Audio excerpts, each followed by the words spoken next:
In 1992, basically, before we talk about that, he was born and raised in a small village in the Ukraine.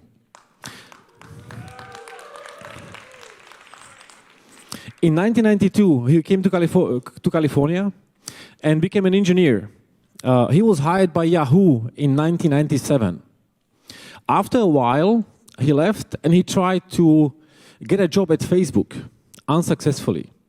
So he built a mobile app that was acquired by Facebook in February 2014 for $19 billion.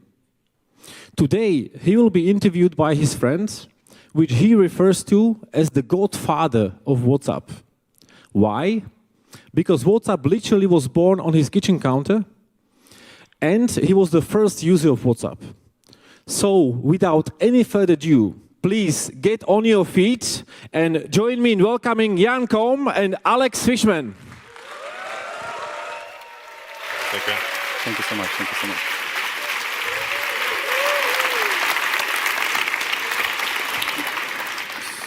Comfy chairs. Right. Thank you so much. Hi, everyone. How's everybody doing? Thank you very much for joining. It's a great honor to be here and interview Jan Koum from WhatsApp. So let's start with how many of you actually using WhatsApp? Wow, that's impressive. So for the one person over there in the cheap seat, let me give you a quick stat. So WhatsApp is being used by 1.2 billion users every month. And those users send 50 billion messages every single day. So those are very impressive numbers. So Jan, thank you very much for taking the time to talk to us today. It's great to have you here. This Friday is actually your birthday, and it's also WhatsApp's birthday as well. WhatsApp is going to be 8 years old. And in the past 3 years, WhatsApp has been extensively covered by the media due to its major acquisition for $20 billion back in 2014. But today, I would love to go into the early days in the much longer history of WhatsApp. So let's start. So Jan, take us back to 2008. You were out of the job at Yahoo. You have some savings. You don't know a single founder. Nobody in your network is doing startups. You don't know a single investor. And the startup environment wasn't as big as nearly as it is today. Startup Grind didn't exist. 500 Startup didn't exist. Angeles didn't exist. Neither is Andreessen Horowitz even. So why weren't you looking for a normal job?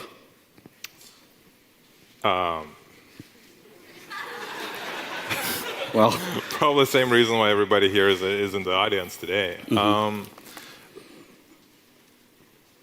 Before I answer it, it's really exciting to be here because what he didn't tell you is that we've known each other even before we started the company.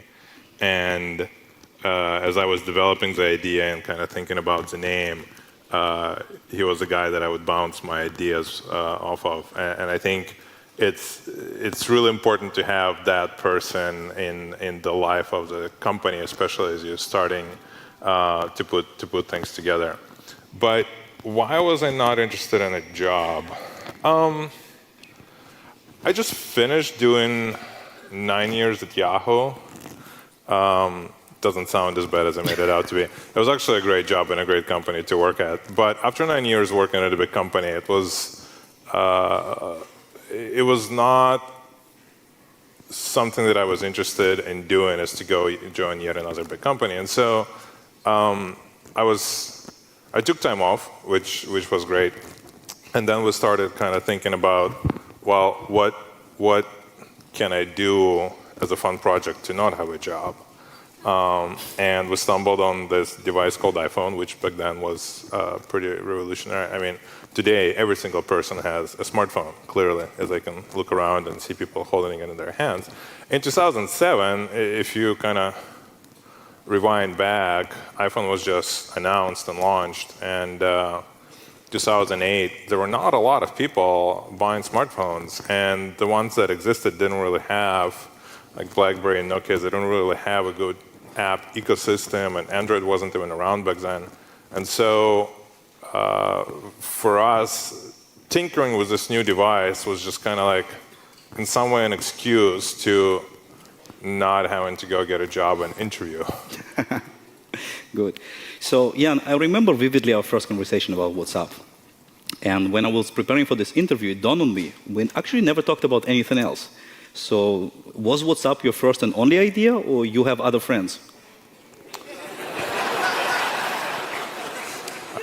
I do have other friends.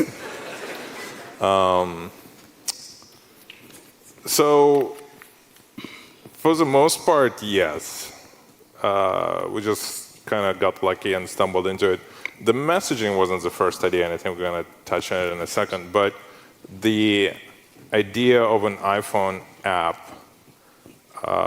as a project to work on and put together, that was definitely the first idea. I think it was just like this new and completely undiscovered area. Because for me, working at Yahoo since '98, and fast forward to 2008, now it's 10 years of kind of like websites and emails, and everything's been done.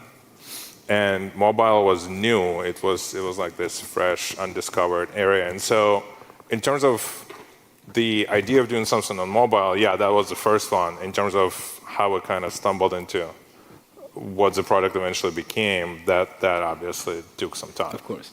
Yeah, so let's talk about this idea. So this is the time, 2009, when App Store was about 6 months old. iOS development wasn't a thing back then. There was no even messaging. There was no push notifications. So WhatsApp wasn't born in Messenger. It was something else. So let's talk about it. What was that? So we actually started, funny enough, with this idea of status functionality, which we have updated in the last few days and now rolling out globally. So status was this concept of, I kind of grew up using IRC and ICQ and Yahoo Messenger, and the problems that you had with those messaging networks was that the first thing you would message would be like, hey, are you there? And sometimes in a conversation people would like say AFK, which means away from keyboard. And so the idea was to kind of like simplify that user experience and not having people to figure out if there is a person on the other end who you want to communicate with. So we said, okay, well, we'll take this concept of a status, of a presence, and apply it to your phone. So your phone, in essence, becomes the device that kind of says if you're available for a phone call, or if you're busy, or if you're sleeping, or if you're traveling. And that was the idea that like you basically take the notion of a status or a presence that you had in all these messaging networks, even IRC, you had like away status, for example, and just apply it to your phone, apply it to your smartphone device, which is always with you. So you don't have to like tell people, I'm AFK, I cannot take your phone call right now, or I'm sleeping, or whatever. And that also then people on the other end don't have to start the conversation with like, hey, can you talk? Is this a good time to call you? Or when you call somebody, you don't know if they're available or not. And so that was the original idea. The original idea was this functionality of a status. Like, what am I doing right now? And being able to put it kind of on your phone, on your device, and have it represent your status as a person. Mm-hmm. And this week, WhatsApp is again in the news. You made a full circle. So yeah, so we built that functionality, and we can come back to that in a second. And then 6 months later, we built messaging, and we'll talk about why we did and how we kind of just stumbled into that and discovered that. But ever since we started doing messaging at the end of 2009, I think it was September, October, for us it's been just like this sprint where everything we've done has been about real-time messaging and real-time communication. Bless you.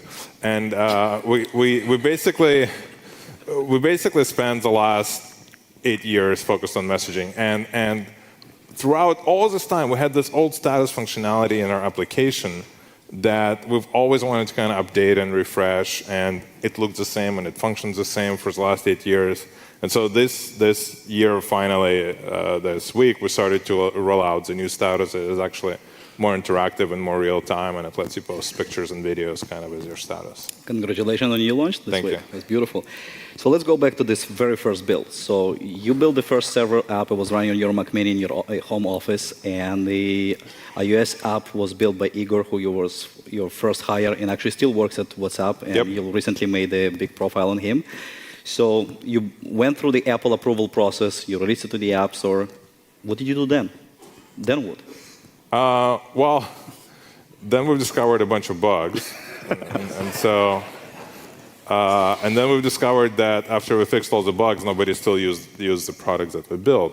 And it was a little bit demoralizing because before we built the product, like the idea that I would describe to people overall was received positively, like my friends or my ex-coworkers. They would say, yeah, it's not a bit, like nobody ever came out and said, it's stupidest idea ever, it's shit, it's never gonna work. Like not a single person did that. And so when we launched it and it didn't really take off, I was like, why? Like, why are people not using it? And turned out it just like wasn't what people needed. Like we didn't build a product that ultimately solved a problem for people. You know, we built a product that was like a cool idea in our heads, but looking back, people just didn't need it. It's not like it was bad or horrible. It just didn't solve a problem that people had in their lives at that point in time. I see, makes sense. So WhatsApp is slowly growing, not as much as you wanted, and at some point you decided to add chat functionality. What made you do that? Yeah, so I think around the time, it was 2009, I think around summer. Apple introduced push notifications. So if you go like way back in the old past, before push notifications, your phone, and I don't know how many people actually had a phone here in 2008, an iPhone, it wasn't able to do much. Like it was great for browsing the web and making phone calls and taking pictures in a very bad quality, but there wasn't a whole lot that you could do interactively. There wasn't a dynamic way for your phone to communicate with the server because there was no background and there was no way for an application to connect in the background, and there was no way to wake up the application. And so everything was kind of like very static. And that's partially why the status didn't work, because people would have to like launch the app, change their status, look at status of their contacts, and like nobody has time to do that. So when Apple introduced push notifications, we quickly kind of plugged it into the app and started. We introduced a feature where if you change your status, it could like go out to all the people and kind of like broadcast your status update. And we've noticed that some people were actually using it as a communication method.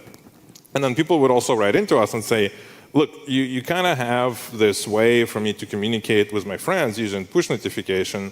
Meanwhile, I'm paying like 25 euro cents for a text message or whatever the crazy prices were at that time. Why don't you just pipe it together? You're like 90% there. You already know who in the address book uses WhatsApp. You're already using push notifications. And we kind of said, well, yeah, we got nothing to lose, so we'll try that. And so we did. And it turned out that that was actually the problems that people needed, had to be solved, because SMS was really expensive. It was unreliable. It was 20 years old. It was very limited in what it can do. It could only send text, and multimedia was really painful on SMS, and was even more expensive. And forget about like, and this is always in one country. Imagine if you're trying to message across countries, across borders. And here, you know, we're all living in the United States, and it's like, the country is huge, but you go to Europe and like you have a bunch of smaller sized countries all together. And so people in Germany trying to message somebody in France, or people in Switzerland trying to message somebody in Italy, and all of a sudden you have to pay like almost €1 for a message. It was ridiculous. And so all of a sudden we realized that we were solving a problem for people, and then it just took off. Yeah, it was incredible to see that, but it's very interesting. So status near your name was kind of a novel idea. It didn't take off, but it was novel. But messaging wasn't. I mean, Gtalk and Skype and half a dozen of other competitors were out there at the same very time. How WhatsApp was different? So there were a couple of things that we actually introduced that people didn't do before. So I remember I took some time in 2007 and I went 2008 and I went traveling. And while I was traveling, I was trying to use Skype to communicate with people, and I forgot my password, and I couldn't remember how to get a new one, and I had to like re-register for a new Skype account. And this idea of like making people have accounts or usernames or even requiring passwords was something that we just wanted to fix and wanted to get rid of. Ultimately, we wanted to take the best of SMS, right? SMS had a lot of problems and a lot of challenges, but what was nice about SMS is that you take the phone, you compose the message, you hit send, right? There is no usernames, there is no passwords, there is no logins, there is no like handshake. You don't have to go and say, oh, what's your username? Blah blah 27 underscore 5000. It's like you don't have that experience, and that experience with SMS worked really well. And so we wanted to take that, we wanted to keep that, and then replace everything else that was bad about the user experience. You know, ICQ had, I think, similar problem where you had like an 8-digit random number assigned to you. IRC was even worse because your nick would change every time you log out and log in. And so we kind of wanted to like make it all easy and seamless for people and really easy to use. And so we built a system that didn't require usernames or logins or passwords.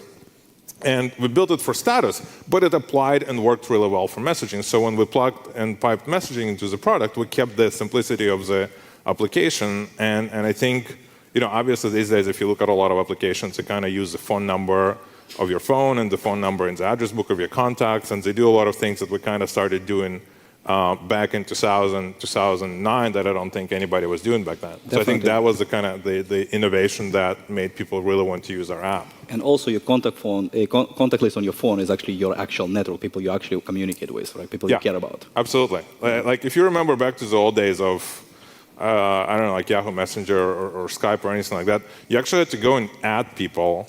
Like you had this concept of a buddy list. Like you actually had to go and add people to be on your buddy list. And then they would get a request saying like, so-and-so wants to add you to their buddy list. And if they don't know that you are the person who is adding them, they'll say no, and then you can communicate.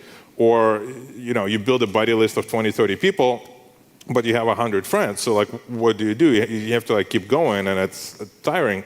Or if you need to get a new account because, again, you forgot your password, then you have to like rebuild your buddy list all over again, and now like your friend is getting another buddy request from like a username that kind of looks like yours, but it has an underscore under it, and it's like, is that the same person, or like what happened? And then they call and you're like, are you trying to add me on Skype? It's like, no, it was just so painful, right. And the whole idea of like, you already have an address book on your phone. These are your contacts that you've curated, that you've decided to add to your phone because they're important. It could be friends, it could be family, it could be businesses, it could be whoever. But they're in your address book for a reason. It's not random, and you've done it once, and they probably are really important to you. That's very, very true. So yeah, at this point, WhatsApp is free, and there is no business model inside. And at some point, you decide to start charging $1 for the iOS app. Why did you do that? Why did we start charging $1? We were trying to balance. We were trying to like. It was almost like walking like a tightrope act. We were trying to balance, on one hand, making money, or at least breaking even, to the point where like we weren't burning a lot of money. So we were self-funded originally. Me and my co-founder, we put in some money, and we also got some angel funding as well at a later stage. But we were still trying to be really, really conservative and frugal with the money we had. So on one hand, we were charging people to make sure that we have revenue to pay for lights and servers and the basic stuff. But then we also wanted to, believe it or not, to slow down the growth of our network, which in today's world kind of sounds backwards. It's like, why wouldn't you want your network to grow? Well, there were a number of reasons. One, we wanted to throttle our network growth to make sure that we can provide a great service. So we didn't want to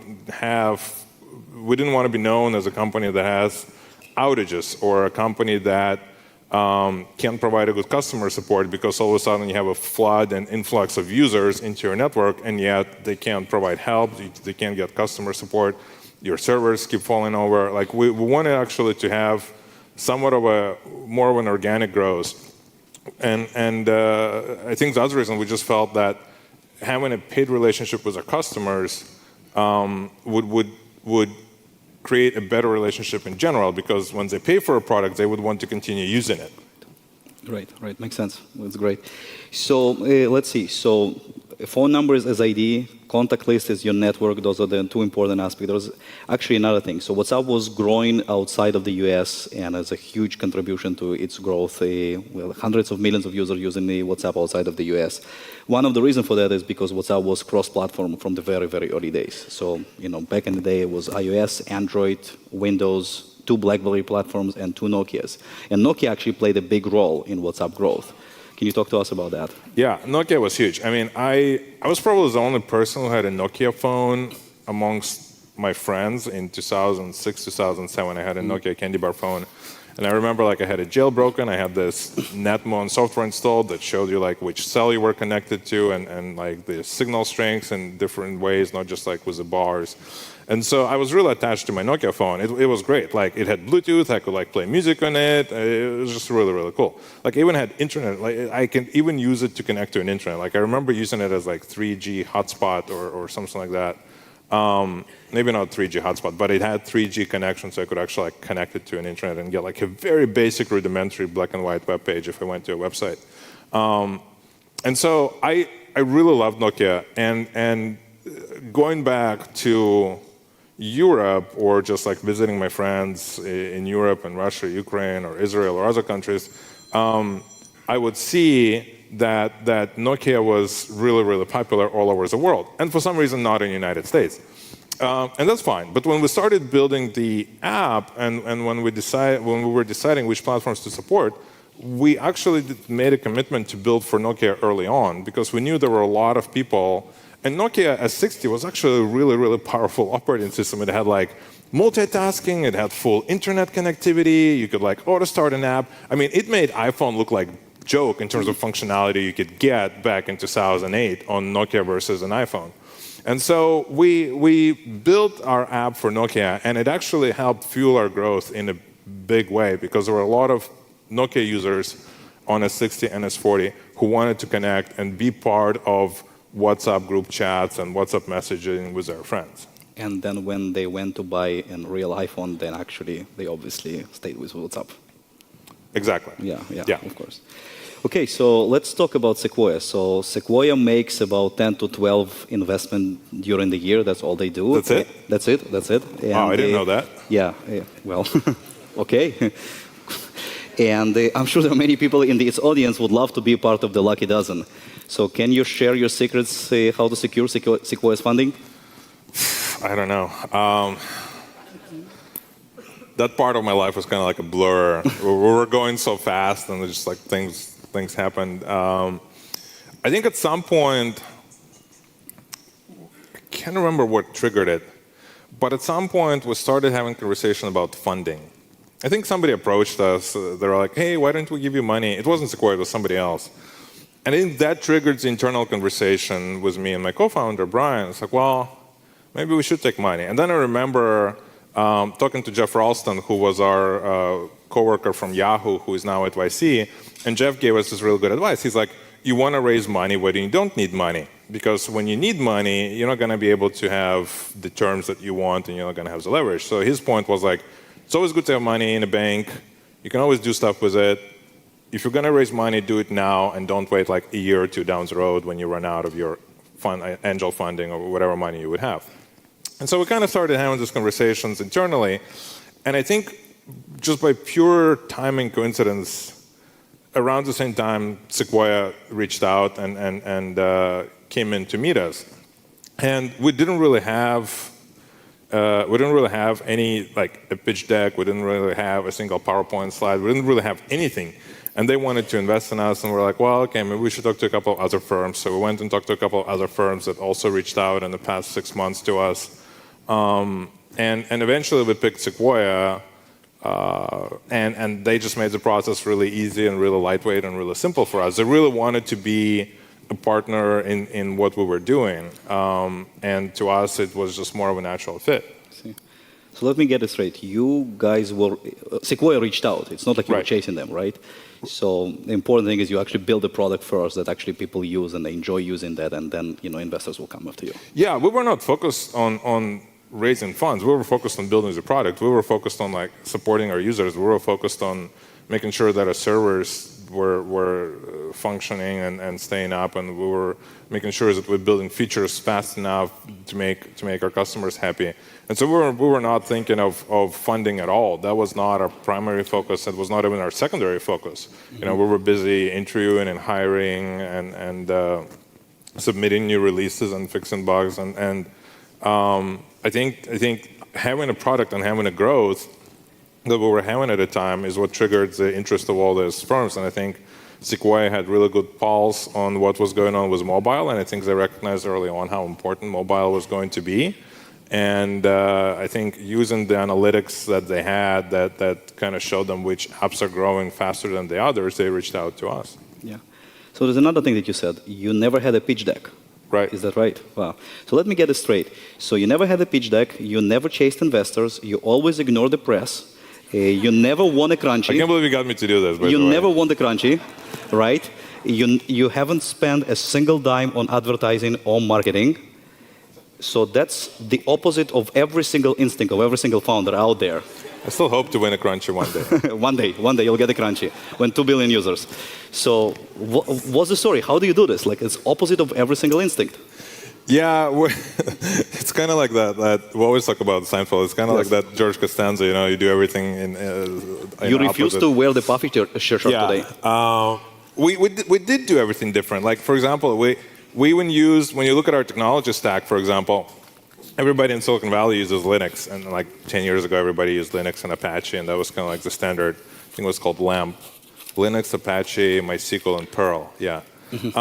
And so like everybody was doing that, and so me and my co-founder, we just used different stack. We used FreeBSD with Erlang, and everybody would just like, what are you guys doing? Why are you using FreeBSD? I'm like, we're using the best tool for the job. There was really no rocket science behind it. It's like, we don't want to use Linux because everybody else uses Linux or whatever other technology. We're going to use Erlang because it's the best tool for the job. And so you're right. Everything we've done has been like counterintuitive, like not wanting to grow fast and charging users $1, like using Linux, using FreeBSD and Erlang instead of Linux and something else. Trying to avoid press because we wanted to like focus on actually building the product and not wanting to have a lot of spotlight and attention in Silicon Valley because we were tiny and we didn't really have a PR or marketing department or comms department or legal department. So or a sign on your door. And no sign on the door. We wanted to stay like as under the radar as possible because we didn't want to be distracted. Like we don't need a sign. We all know where we work. Like, we know where our offices are. Yeah. And that's true.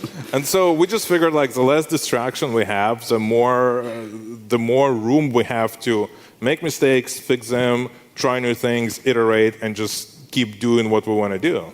I see. Makes sense. Makes sense. So there's another thing that actually helped WhatsApp succeed, and that's you have redefined the F word in your office. Can you talk to us what F word means in WhatsApp? Well, that kind of goes back to what we were talking earlier. Exactly. We really try to. We talk a lot about focus internally, and what that means is we don't want people who talk about the company or write about the company or tweet about the company to be a disruptive force inside the company. So we always tell our employees, focus on what you're doing, focus on the product you're building, focus on the features that we need to roll out, focus on making the application launch faster, work more reliably, not crash, and then good things come from that. Like good things come from users wanting to use the product, not necessarily having a lot of press or marketing or whatever else that we were trying to avoid in early days. Makes sense. Makes sense. So Jim Getz, the partner of Sequoia, he wrote an article called 4 Numbers That Explain Why WhatsApp Was Acquired. And I would like to talk about one of them, and that's number 32. And that's the number of engineers you had at the time WhatsApp was acquired, while supporting 450 million active users. Just the ratio is 1 engineer per 14 million active users. That's one hell of an impressive ratio. How did you do that? We hired really smart people, so that's important. We were actually lucky because me and Brian spent a lot of time working at Yahoo. And we met incredibly smart people there who became part of our network. And so when it came time for us to go and recruit, we didn't have to spend a lot of time chasing people we don't know or looking for people who we don't necessarily know if they're going to be a good fit into the organization or not. Because we have spent all the time at Yahoo, we were able to reach out back to our friends and ex-colleagues and say, hey, we're doing this new thing. It would be cool if you can come join and help us. And here's the numbers. Here's how well we're doing. We're growing, and we would like you to be part of this ride. I think the other is we were able to kind of stand on the achievements of the previous generation, right? I remember when I was working at Yahoo, we were using FreeBSD 2.1 or 4.2, but the technology wasn't really well developed. And 10 years later, you have things like Erlang that work really well, and you have FreeBSD that is really stable and reliable. I think we were using FreeBSD 8 or 9 at that point. And you have all this technology that basically, for example, one thing we were using was SSD drives. So we started using SSD drives in 2009. And back then, everybody was like, "Oh no, don't use SSD drives. It's like the performance degrades after a certain number of reads or writes." And we just didn't see it in our production. We're like, what the hell are you guys talking about? So we really fell in love with SSD drives. We were joking inside it was like crack for us. We were like addicted to SSD drives. And like every year we would wait for the new size to come out. So we went from like 32 to 64 gig to 128 to 256. But so, for example, 10 years ago, or 20 years ago, there were no SSD drives. So you had to have like a bunch of servers. You had to have like extra redundancy. The spinning disks were slow, so you had to like put a lot of effort into making sure that your software could compensate for that. Whereas we actually took approach of like, okay, well, we're gonna get really, really fast servers with dual redundant power supplies and SSD drives and gobs of memory. And so instead of our engineers running 1,000 servers, we could probably do what we needed to do was like 10 or 20 back in those days. And so we didn't have to worry about like spinning disks failing because we were using SSD drives. FreeBSD was really reliable at the time. And so we were able to kind of take advantage of all the technological progress and breakthrough that happened up until that time. Yeah, but still 14 million to one engineer. That's hiring very smart people also helps. Yeah, that's very impressive. Okay, so another question. Have you had other offers to sell WhatsApp? And if you did, you obviously refused. What was the rationale thinking about that back then? We didn't really spend a lot of time focusing on acquisition or anything like that. Even up until 2014, not a lot of people knew about us. I think 2013 is when, maybe late 2012, 2013 is when we kind of started people realizing that, hey, there is this app called WhatsApp, and half of the times people in the press couldn't even spell our app name correctly. They would like lowercase the second A. It's like people really didn't know about us for the longest time in the United States, especially in Silicon Valley. And then like you would go to India or Germany or any other country and people would be like, well, use WhatsApp. How can you not know about it? And so I think around 2012, 2013 is when the stars aligned in such a way that we became more known in the Valley and in some ways became an attractive company for somebody to acquire and partner with. I see. Cool. So WhatsApp went from an idea to a project to a long-term vision and then became a real company. So can you walk us through what it meant to you, that starting from an idea all the way to this huge company that you're running right now? Yeah, so if you remember what we talked about 30, 40 minutes ago was me saying how I really didn't want to have a job. And especially like running the company, which means going to meetings and talking to lawyers and just like a lot of different things that go into. If you think about what it takes running a company, be it when you're independent or if you're a part of a large organization like Facebook, there's still a lot of things that you need to do that are not necessarily as much fun as when it's just like two guys working on building an app in 2009. So things have definitely changed. I mean, we have 200 to 150 employees now. We're hiring more, so we have to constantly think about space, where people are going to sit. We got interns coming. What is it going to work on? Do we need to find projects? Or what projects are important? Prioritize projects. And it's like rinse, repeat, and you do this basically every day. And it's different from when you're a small company and it's just a couple of people building a product. But I think it comes with the territory. I think on the upside is that we wouldn't be able to have 1.2 billion users if it was just two guys working in a garage. So you can't have one without the other. So it's like, okay, well, if you actually get to be somewhat successful and actually grow, you have to also grow as a company, and you have to do things that you didn't really necessarily think you would be doing when you started this as just a hobby project. I see. So what do you miss the most from the early days? I think people not really knowing about us. I think being able to like roll out things and not get all the press attention we get today. Like we rolled out status and we got 20 different articles writing about it. And it's just like in the old days we would add things like we introduced group chat, which was revolutionary back then, and nobody cared. Like there wasn't a single article like what's up, introduce group chat. Today we add one feature, remove another feature, and people obviously write about it and talk about it, which kind of goes back to a little bit of a distraction because we're trying to focus on actually building a product and doing it consumes a lot of your energy. Consumer product, yeah. So yeah. Makes sense. Can you tell us a random customer email that lands in your inbox once in a while?